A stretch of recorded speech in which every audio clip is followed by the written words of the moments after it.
खैबर पख्तूनख्वा में mega corruption scandal में मज़ीद सनसनीखेज इंकशाफात सामने आए। लग्जरी गाड़ियों और जायदादों की तफसीलात, तस्वीर, वीडियोस मंजर आम पर आ गई।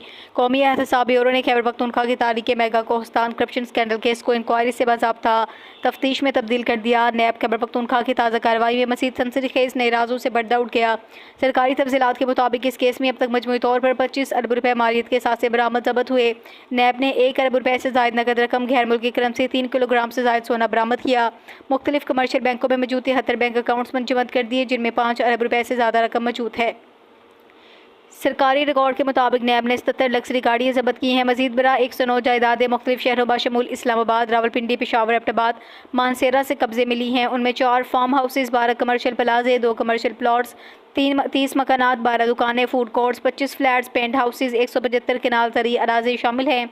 तमाम मुलजिमान ने यह बहुत बड़ा फ्रॉड इंतहाई चालाकी से वासे गठजोड़ के साथ किया, जिसमें सरकारी एहलकार, लालची ठेकेदार, मिलीभगत करने वाले बैंक हुकाम और दीगर शामिल हैं।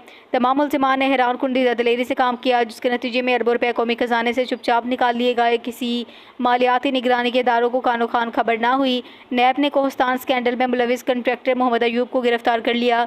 मुलजम के अकाउंट में 3 अरब रुपये ट्रांसफ़र हुए थे, जबकि मुलजम ने करप्शन की रकम से आज़म सवाती का घर भी खरीदा था।